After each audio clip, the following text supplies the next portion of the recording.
అమ్మవారికి యశస్విని అని ఒక పేరు. యశస్విని అంటే కీర్తినిచ్చున్నది అని.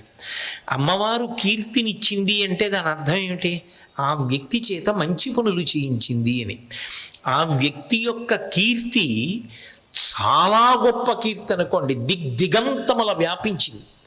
ఆయన పేరు చెప్తే ఏదో ఒక వీధిలోనో ఒక కార్యాలయంలోనో ఒక ఊళ్ళోనో కొంతమందికి తెలియడం కాదు. ఆయన పేరు చెప్పేటప్పటికీ కొన్ని కోట్ల మందికి తెలుసు. తెలియడం ఒకెత్తు, ఆయన పేరు చెప్పేటప్పటికీ ఆయన మహానుభావుడండి అని రెండు చేతులెత్తి నమస్కరించగలిగినటువంటి స్థాయికి వెళ్ళాడు అనుకోండి. అది భగవద్దత్తమైనటువంటి ఐశ్వర్యము, కీర్తి. అది ఎందుకు వచ్చింది? మంచి పనులు చేయడం వల్ల వచ్చింది. మంచి పనులు ఎందుకు చేశాడు? మంచి ఆలోచనల వల్ల చేశాడు. మంచి ఆలోచనలు ఎందుకు వచ్చాయి? మంచి విషయములు మనసులోకి వెళ్ళాయి.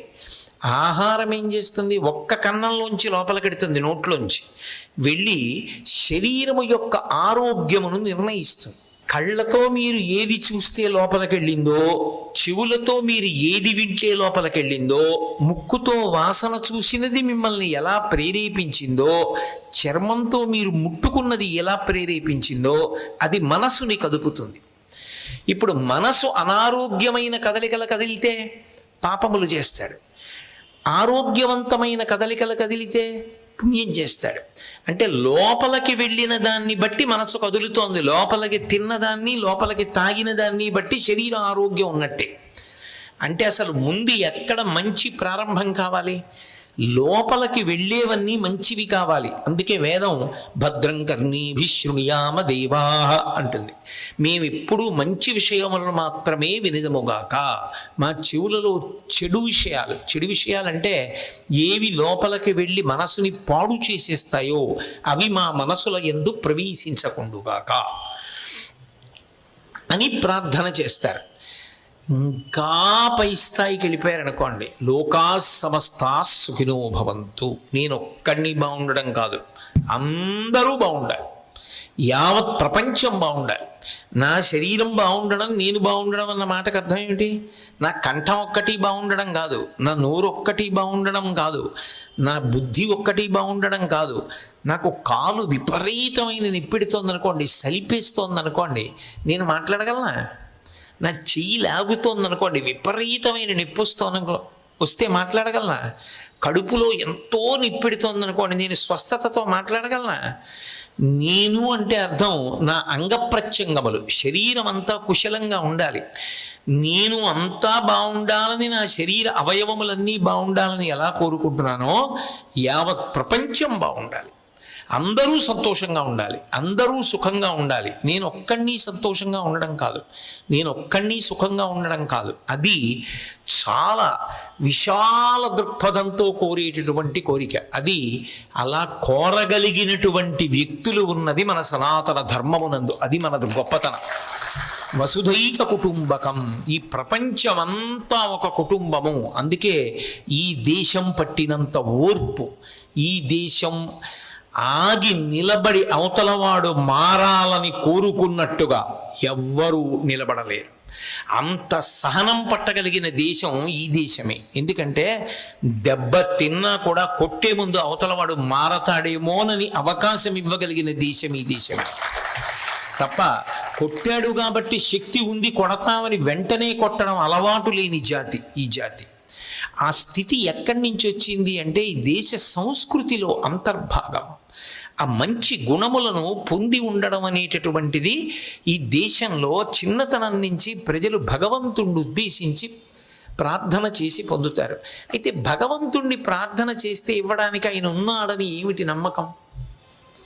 ఆయన ఒకడు ఉన్నాడని ఎలా చెప్పాలి అంటే ఒక్కటే రుజువు.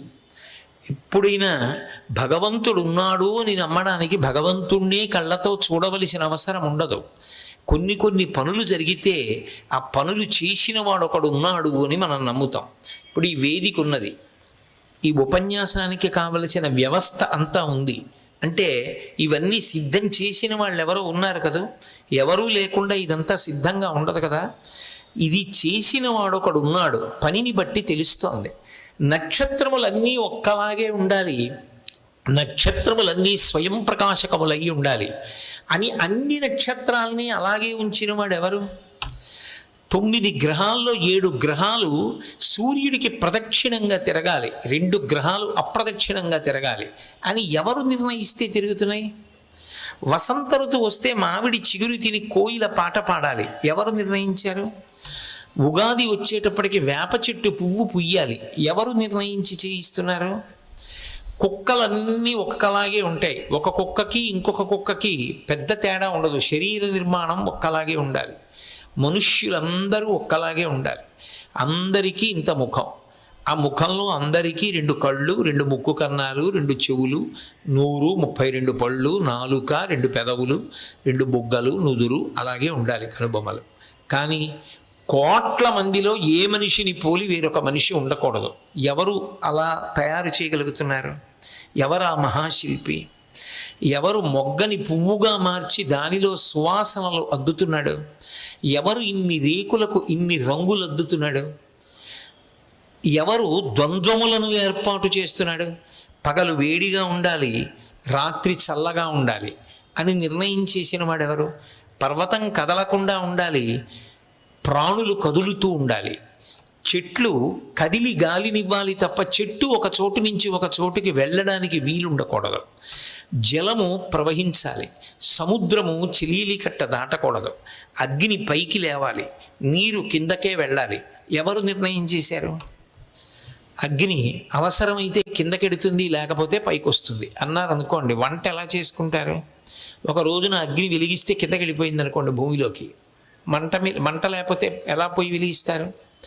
నీళ్లు ఒక రోజున కిందకి వెళ్ళడం మానేసి వాటి ఇష్టం వచ్చిన రోజున పైకి ఎక్కుతాయి అన్నాడు అనుకోండి ఈశ్వరుడు.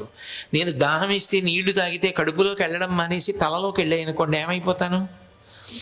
ఎవరు నీరు కిందకే వెళ్ళేటట్టు, నిప్పు పైకే వెళ్ళేటట్టు శాసనం చేశాడు?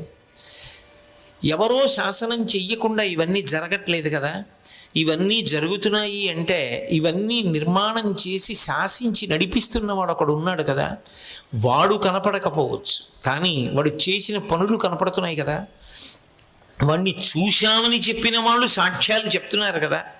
మహాభాగవతోత్తములైనటువంటి వాళ్ళు భగవంతుణ్ణి మేము సాకారంతో చూశాము అని చెప్పినటువంటి భక్తులు ఎందరో ఉన్నారు కదా. వాళ్ళు ఈశ్వరుణ్ణి నువ్వు మాకు ఏ రూపంతో కనపడ్డావో ఆ రూపంతోనే ఇక్కడ వెలిసి వచ్చిన భక్తులందరికీ కూడా దర్శనం ఇమ్మంటే ఇప్పటికీ కూడా దర్శనం ఇస్తున్నాడు కదా. వెంకటాచలంలో వెంకటేశ్వరుడిగా ఎవరడిగారని వచ్చాడు? నకృతం దైవసంగైశ్చ నకృతం విశ్వకర్మణ స్వేచ్ఛయా క్రీడతే తత్ర ఇచ్ఛారూపం విరాజిత అంటారు వ్యాసుల వారు. మీరు ఇలా ఉండండి అని ఎవరూ అడగకపోయినా వెంకటేశ్వరుడు ఆ రూపంతో, ఆ భంగిమతో, ఆ ముద్రలతో అలాగే నిలబడి, అది రాతి విగ్రహం కాదు, సాక్షాత్ పరమాత్మ అలా నిలబడి అందరినీ అనుగ్రహిస్తున్నాడా లేదా? అయినప్పుడు భగవంతుడు ఉన్నాడన్న విషయము దేని వలన రూఢమవుతోంది అంటే జరుగుతున్నటువంటి విషయముల వలన రూఢమవుతోంది. అయినప్పుడు పునర్జన్మనిచ్చేవాడు కూడా ఆయనే, ఆ పునర్జన్మనివ్వగలిగిన వాడు ఆయనే. ఈ జన్మలో మళ్ళీ పుణ్యం చేసుకోరా అని ఈ శరీరం ఇచ్చినవాడు ఆయనే దయతో. ఈ శరీరం ఇచ్చాడు కాబట్టి మంచి మాటలు వింటున్నాం, మంచి పనులు చేస్తున్నాం, గతంలో చేసిన పాపపుణ్యాలు పోగొట్టేసుకుంటున్నాం. అయినప్పుడు భగవంతుని యందు దయ అన్నది ప్రధానమైనటువంటి విషయంగా ఉన్నది కదా. అయినప్పుడు తప్పు ఒక్కటి చూసేవాడు కాదు కదా ఆయనని ఉద్దేశించి క్షమాపణ చెప్పి ఈశ్వరా నన్ను అనుగ్రహించు అంటే దయతో కదిలే లక్షణం ఉన్నవాడు అని తెలుస్తోంది కదా. మనకి తెలియడం కాదు, అనేక అవతారాలలో ప్రతిజ్ఞ అలాగే చేసి. రామాయణము ఇతిహాసము. ఇతిహాసము అంటే కర్త ఒకడు, గ్రంథం ఒకటి కాదు. వాల్మీకి రామాయణాన్ని రచించారు. రచన చేసినటువంటి వాల్మీకి రామాయణంలో అంతర్భాగం. వాల్మీకి మహర్షి కూడా రామాయణంలో ఒక వ్యక్తి. ఆయన ఆశ్రమానికే కదా సీతమ్మ వెళ్ళింది, వాల్మీకి దగ్గరికే కదా నారద మహర్షి వస్తే ఈ గుణములు కలిగినటువంటి నరుడు ఇప్పుడు ఎవరున్నాడు అని అడిగి రామాయణ రచన చేశారు. కాబట్టి వాల్మీకి రామాయణంలో అంతర్భాగం. అయినప్పుడు ఇతిహాసం, భగవంతుణ్ణి చూసిన వాళ్ళు ఉన్నారు, భగవంతుడు ఉన్నాడు, అవతారములుగా వచ్చాడు అని ఋషులు ఇతిహాసముల ద్వారా తెలియచేస్తున్నారు కదా. కాబట్టి భగవంతుడు అన్నవాడు ఒకడు ఉన్నాడు. ఆయనని ఉద్దేశించి ప్రార్థన చేస్తే ఆయన మనను కటాక్షించగలడు, ఆయన మనకు ఇవ్వగలడు. అందుకని ఆయనని ఉద్దేశించి ప్రార్థన చేస్తారు. ఎందుకని? దురితము తెలిసినది ఎవరికి? నేను గతంలో చేసిన పాపపుణ్యాలు ఎవరికి తెలుసు? ఆయనకే తెలుసు. ఫలితాన్ని ఇవ్వగలిగిన వాడెవరు? ఆయనే ఇవ్వాలి. ఆ ఫలితాన్ని తగ్గించగలిగిన వాడెవరు? ఆయనే తగ్గించాలి. ఫలితాన్ని ఇవ్వకుండా చేయగలిగిన వాడెవరు? ఆయనే చెయ్యాలి. అన్నిటినీ మించి ఇప్పుడు నాకు మంచి గుణములను ఇవ్వాలన్నా ఎవరు ఇవ్వగలరు? ఆయనే ఇవ్వాలి. అందుకని ప్రార్థన ఎప్పుడు ఎవరిని ఉద్దేశించి ఉంటుంది? భగవంతుణ్ణి ఉద్దేశించి ఉంటుంది. అయితే అసలు భగవంతుణ్ణి ఉద్దేశించి ఏమని ప్రార్థన చెయ్యాలి మనం అంటే, మనకి తెలియచ్చు, తెలియకపోవచ్చు. మనం సరిగ్గా అడగగలగచ్చు, అడగలేకపోవచ్చు. అందుకే మహాత్ములైన వారు ఏం చేస్తారంటే కిందకు వచ్చేస్తారు. నిజానికి వారు భగవంతుణ్ణి నాకు ఇది కావాలి అని అడగవలసిన అవసరం ఉండదు. కానీ మన కొరకు అని వారు కిందకు వచ్చేస్తారు. వచ్చి కొన్ని కొన్ని శ్లోకములను మన కొరకు రచన చేసి ఇస్తారు. మీరు చూడండి, ఒక నిరుపేద వ్యక్తి ఉంటాడు. ఆయన నిరక్షరాస్యుడు. ఆయనకేమి రాయడం కూడా రాదు, సంతకం పెట్టడం కూడా రాదు. నిశాని వేలిముద్ర వేస్తాడు. ఎవరో ఊళ్ళో బాగా చదువుకున్న వ్యక్తి ఉన్నాడు. ఆయన చూసి, అయ్యో ఇంత నిర్ధనుడవే, పాపం చాలా కష్టపడుతున్నావే, నువ్వు కలెక్టర్ గారికి ఒక దరఖాస్తు పెట్టుకుంటే నీకు ఒక 5 ఎకరాల భూమి ఇస్తారు, ఆ భూమి దున్నుకుని బతుకు అని. ఆయన ఏం చేస్తాడు? నేను అని రాస్తాడు. వ్రాసినప్పుడు దరఖాస్తుని నేను అన్నప్పుడు వ్రాసినవాడా, నిశాని వేసినవాడా? ఎవరికి ఇస్తారు 5 ఎకరాల పొలం? అంత బాగా చదువుకుని వ్రాసినవాడు ఎవరండి అని అడిగి ఆయనకి ఎవరు పట్ట. దాని మీద నిశాని ఎవరు వేశారో, ఎవరు నిర్ధనుడో, ఎవరు పేదవాడో, ఆయన ఎవరు అన్నది వెతుక్కుని పట్టుకెళ్ళి ఆయనకి పట్టా ఇస్తారు. ఇదిగో 5 ఎకరాలని, చాలా బాగా రాశాడో, నీ కష్టాలు ఎవరు రాశారని అడిగి ఆ రాసిన వాళ్ళకి ఇవ్వరు, నిశాని వేసిన వాడికి ఇస్తారు. భగవంతుణ్ణి ఏం అడగాలో కూడా నాలాంటి వాడికి తెలియదని, నువ్వు ఇది చదువుకో చాలు, ఇది చదివితే నేను రాసిన నాకివ్వరు, ఆ ఫలితాన్ని నీకిస్తారని చెప్పడానికి మమ అన్న శబ్దాన్ని, నహ అన్న శబ్దాన్ని వేసి పెద్దలు ఏం చేశారంటే శ్లోక రచన, పద్య రచన చేశారు. చేస్తే ఏమవుతుంది? ఇప్పుడు నేను అడగవలసి వస్తే నేను కొత్తగా భగవంతుడి దగ్గరికి వెళ్ళి కూర్చుని అడగవలసిన అవసరం ఉండదు.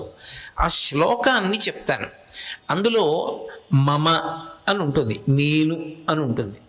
ఉదాహరణకి వ్రాసిన వారు శంకరాచార్యుల వారు. శంకరాచార్యుల వారు ఎవరు? పార్వతీ పరమేశ్వరుల యొక్క సమాగమ స్వరూపం. దేవాలయంలో ధ్రువమూర్తి ఉంటాడు. ధ్రువమూర్తి వీధుల్లో ఊరిరిగింపుకి రాడు, ఉత్సవమూర్తి వస్తాడు. శంకరుడు, పరమశివుడు ధ్రువమూర్తి లాంటివాడు, శంకరాచార్యుల వారు ఉత్సవమూర్తి లాంటివారు. అందుకని శంకరాచార్యుల వారు భారతదేశం అంతా పర్యటించారు. సాక్షాత్ కైలాస శంకరుడు కాలడి శంకరుడిగా వచ్చాడు. అందుకే త్యక్వామౌనం వట విటపినో మూలతో నిష్పతంతి శంభోర్మూర్తిశ్చరతి భువనే శంకరాచార్య రూప అంటారు. సాక్షాత్ శంకరుడే, ఆ శంభుమూర్తియే శంకరాచార్యుల వారిగా తిరిగాడు. తిరిగినప్పుడు ఆయన ఏం చేశారు? మనందరి కొరకు కొన్ని శ్లోకములను రచన చేశారు. అందులో నేను ఇందాక మీతో మనవి చేసినటువంటి భావన వచ్చేటట్టుగా శివానంద లహరిలో ఒక శ్లోకం ఇచ్చారు. గళంతీ శంభోత్వచరిత సరిత కిల్బిషరజో దళంతీ ధీకుల్యా సరణిషు పతంతీ విజయతాం దిశంతి సంసార భ్రమణ పరితాపోపశమనం వసంతి మచ్చేతో హృదభువి శివానందలహరి అన్నారు. మచ్చేతో, నా హృదయమునందు అన్నారు. ఇప్పుడు శంకరాచార్యుల వారు చెప్పినప్పుడు ఆయనకు అన్వయం అనుకోవాలి, నిజానికి ఆయనకి కాదుగా అవసరం. కానీ నేను చదివాను, శివుడి దగ్గరికి వెళ్ళి కూర్చుని ఈ శ్లోకంతో ఆర్తితో ఆయనకి చెప్పుకున్నాను. ఇప్పుడు ఫలితం నిశాని వేసిన వాడికి 5 ఎకరాలు ఇచ్చినట్టు శంకరుడు ఎవరిని అనుగ్రహించాలి? మచ్చేతో అన్నప్పుడు నేను అడుగుతున్నాను. మత్ అంటే నన్ను, మచ్చేతో నా హృదయమునందు అని అడుగుతున్నాను. నన్ను అనుగ్రహించు. ఏమనుగ్రహించాలి? గళంతి శంభోత్వచరిత సరిత కిల్బిషరజో దళంతి ధీకుల్యాసరణిషు పతంతి విజయతాం. నేను నీకు సంబంధించిన విషయాలను బాగా వింటూ ఉండాలి. భగవంతుని యొక్క ఔదార్యము దయాగుణము వినాలి. నేను భగవంతుడిచ్చిన ఈ నరజన్మని సార్థక్యం చేసుకోవాలి. మనిషిగా బ్రతకాలన్న ఆర్తి నాకు కలగాలి. నోటితో అమృతం తాగుతారు. శివకథలనేటటువంటి అమృతం చెవుల గుండా లోపలికి వెళ్ళాలి. వెళ్ళి ఆ అమృతం ప్రవహించాలి. ఎక్కడ ప్రవహించాలి? మచ్చేతో. ఇక్కడ వినయంతో లోతుగా ఉందనుకోండి, ప్రవాహం అక్కడికి వెళ్ళి నిలబడుతుంది. అప్పుడు అది ప్రవహించి విడితే ఏమవుతుంది? ఎండాకాలంలో భూమి అంతా ఎండిపోయింది. చిన్న గాలి వేస్తే చాలు మట్టి పైకి రేగుతోంది. ఎవరో వచ్చి నీళ్లు చల్లారు, లేదు వర్షం పడి కొద్దిగా నీళ్ళు అలా ప్రవహించాయి. ఇప్పుడు ఆ ధూళంతా ఏమైపోతుంది? అణిగిపోతుంది. అలాగే నా మనసులో పాపములు చెయ్యాలన్న భావనలు ఏమైపోవాలి? నీ కథలు విన్న కారణం చేత నేను భగవంతుణ్ణి పొందాలి. మనిషిగా వచ్చాను, నాకొక్కడికే అధికారం ఉంది. ఓ గుడికి వెళ్ళగలను, ఓ ప్రదక్షిణం చేయగలను, ఓ అభిషేకం చేయగలను, ఓ పువ్వు వేయగలను, ఆర్తితో ఉన్నవాడిని ఆదుకోగలను, 4 మంచి మాటలు చెప్పగలను, నాకున్న డబ్బుతో ఒక మంచి పని చేసి పెట్టగలను, 10 మందికి అక్కరకు రాగలను. నేను చెయ్యగలనని తెలుసుకుని చేసేటట్టుగా నన్ను చెయ్యి. ఇప్పుడు ఏమైంది? పాపములు ఎగరకుండా, అటువంటి ఆలోచనలు రాకుండా నీ కథ అన్న ప్రవాహం దాన్ని కప్పేసింది, దాన్ని అణిచేసింది. కాబట్టి గలంతి శంభోత్వచరిత సరిత కిల్బిషరజో దళంతి ధీకుల్యాసరణిషు పతంతి విజయతాం దిశంతి సంసార భ్రమణ పరితాపోపశమనం.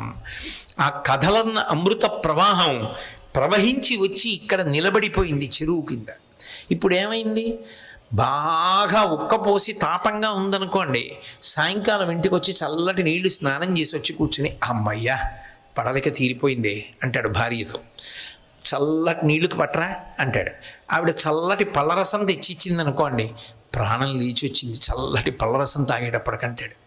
చల్లటి వస్తువు తాపాన్ని ఎలా ఆపేస్తుందో భగవంతుని యొక్క మంచి గుణములు, భగవంతుని యందు ఉండేవే మంచి గుణములు, భగవంతుని యొక్క గుణములు లోపలికి వెళ్ళి నేను భగవంతుణ్ణి పొందాలి, నేను తప్పు మార్గంలో ప్రవర్తించకూడదు అన్న ఆలోచన ఏర్పడి నా యందు పాపములు అణిగిపోవాలి. అణిగిపోయి పుట్టి చచ్చి తిరిగేటటువంటి సంసార పరిభ్రమణమును వలన కలిగేటటువంటి తాపము నుండి నేను ఉపశాంతి పొందాలి. ఇప్పుడు నాకు అడగడం చేతకానిది ఏది ఉన్నదో అది శంకరాచార్యుల వారు శివానంద లహరిలో ఇచ్చారు. ఇప్పుడు నేనేం చేయాలి? నిశాని వెయ్యాలి, వేలి ముద్ర వెయ్యాలి. అంటే ఈ శ్లోకాన్ని శివుడి దగ్గర చెప్పాలి. చెప్తే మచ్చేతో, అప్పుడు శివుడు ఎవరి హృదయమునందు నిలబడతాడు? నా హృదయమునందు నిలబడతాడు. ఒక్కొక్కసారి ఇంకా విస్తృత పరిధిలోకి వెళ్ళారు. నేను అనలేదు, నేను అన్నాను అనుకోండి, ఒక్క నాకు అన్వయం. నాకే కాదు, నా భార్యకి, నా బిడ్డలకి, నా మనవలకి, నా మనవరాళ్ళకి, వాళ్ళకే కాదు, ఇంకా నా మనసు పవిత్రమై విశాల హృదయం కలిగిందనుకోండి మా ఊళ్ళో అందరికీ, ఇంకా విశాల హృదయం కలిగిందనుకోండి దేశమంతటా, ఇంకా విశాల హృదయం కలిగిందనుకోండి ప్రపంచమంతటా. అప్పుడు ఏమైంది? మచ్చేతో ఉండదు, నహ, మా ముందు, మాకు ఎంతమంది? అంతులేదు. మా అందరినీ అనుగ్రహించు. నీ మనసు విశాలమైతే నువ్వు ఆ శ్లోకాన్ని వెతికి పట్టుకోగలవు, ఎక్కడుందో పట్టుకుని భగవంతుడికి చెప్పగలవు. ఆ స్థాయిని బట్టి దాన్ని ప్రార్థనగా స్వీకరిస్తారు. నువ్వు ఆ స్థాయికి వెళ్ళావు, ఇప్పుడు నువ్వు అలా అడగాలనుకుంటున్నావు, అలాగే అడుగుతావు. శంకరాచార్యులు వారు సౌందర్యలహరిలో ఒక శ్లోకం ఇచ్చారు. దృశా ద్రాఘీయస్యాదరదలిత నీలోత్పల రుచా దవీయాంసం దీనం స్నపయ కృపయా మమపి శివే అనేదాయం ధన్యో భవతి నచతే హానిరియత వనీవా హర్మ్యేవా సమకర నిపాతో హిమకర అన్నారు. ఈ శ్లోకం దగ్గరికి వచ్చేటప్పటికి ప్రత్యేకం ఏం చేశారంటే, నన్ను అనుగ్రహిస్తుందా అసలు అమ్మవారు?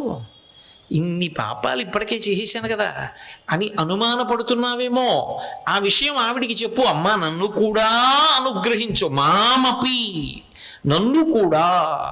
దూరం అయిపోయాను తప్పు పనులు చేసి. నిజానికి అది శంకరులకు అన్వయం కాదు. బెంగ పెట్టుకున్నవాడెవడున్నాడో వాడికి అన్వయం చేశారు. అన్వయం చేసినంత మాత్రాన భగవంతుడు రక్షిస్తాడే అనేవి నమ్మకం. అంటే భగవంతుడే చెప్పాడు ప్రతిజ్ఞ చేసి. రామాయణంలో రాముడు చెప్పలా, సకృదేవ ప్రపన్నాయ తవాస్మీతి చయాచతే అభయం సర్వభూతేభ్యో దదాంగే తద్వ్రతం మమ. రామా, నేను నీ వాడని ఎవరంటున్నాడో వాడి చెయ్యి పట్టుకుని వాడిని నా వాణ్ణి చేసుకుని నేను కాపాడుకుంటానన్నాడు. దాన్ని ఆధారం చేసి శంకరాచార్యులు వారు ఏం చేశారు, మామపి శివే, నన్ను కూడా దూరం అయిపోయిన నన్ను కూడా రక్షించమ్మా. నీ మనసులో ఇంతకు ముందు చాలా దోషాలు చేశానని బెంగుందా? అక్కర్లా. ఈ శ్లోకం చెప్పు అమ్మవారికి.